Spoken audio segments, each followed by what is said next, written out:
All right, we're here with Damien Vazquez. Man, you still got some time before your next fight, close to 6 weeks or so. But I know you've been training.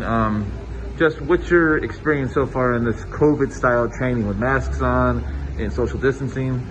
To me, it really is no big difference, besides wearing the mask and keeping your distance, which, I normally do because, like I go into the gym, get my workout, and I get out, I go home. So to me, it's the same thing. The only difference is just wearing the mask. And obviously, some fighters, I don't know about your experience, have had trouble with sparring because some guys at first didn't want to even get in the gym. They were kind of working out on their own. Have you had any trouble getting the work? I know you're still real early in camp, but... I mean, yeah, it's been a little bit of difficulty because, I've been worried about, who to spar with and stuff like that because everybody knows, a fighter gets COVID, the whole fight's off. So, I've been worried about who I've been wanting to spar with and stuff like that, too. Yeah, I mean, and the farther along you are, you do a month, 2 months of training, it's basically for nothing. Exactly, yeah. So, it's actually, it's being careful where you go out in public, who you're around, and so forth.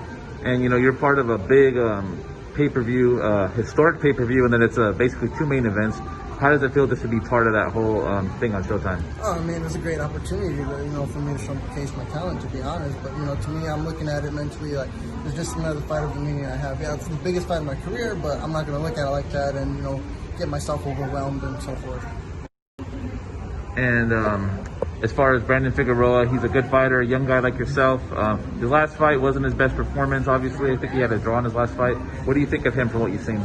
Oh, he's a great fighter. I'm not going to take nothing away from him. I look at him like he's one of the greats. To be honest, he's a world champion. He's a world champion for a reason. Mm-hmm. So I'm going to go in there with everything I got and take the fucking world title from him. And he likes to throw a lot of punches. Let's say defense is not quite his strong suit. He's more of a come at you aggressive type of fighter. What is the key for you to beat a fighter like that? To me, fuck it. I'm gonna go in there toe to toe and fuck him up in the inside. To be honest. So you want that type of fight then? You want to just go out and fight just for him. I'm gonna show him what a real Mexican fighter's like. Wow. Okay. And being that you're on 2 Charlo undercard, do you think that your fight might steal the show then? Yeah, honestly, I want to make sure we steal the show. And you're fighting, like you said, for a world title. He is the WBA champion. That's something most of you guys dreamed of since you were a kid. Have you thought about it yet? What it would feel like to get your hand raised after the fight as a champion? I might have thought about it, but I'm not, like I said, I'm not trying to think about it like it's the world biggest fight, for me. But I don't want to get myself overwhelmed or and so forth. So to me, it's just another fight of me I'm gonna have. And what have you been up to just since the COVID thing started at first? Like a lot of people, we were basically quarantined in our house for a while, lockdown or whatever you want to call it. What were you doing? I was just doing as much work as I can at the house, going out, running, keeping my distance from everybody, and other than that, just being quarantined as well. And another thing about in this situation, it's not as easy to lose weight, and Figueroa is a big guy for the weight. Do you think that could be a factor in the fight as well too, that he may struggle a little bit? Yeah, of course, the bigger the guy, the harder it is going to be to lose weight. But, if he's used to doing it, then I ain't going to make sure, hey, I got this advantage over the guy. If he's used to doing it, fucking good for him, fuck it. And you mentioned, a Mexican war basically, but you have boxing ability as well too. You can box and move.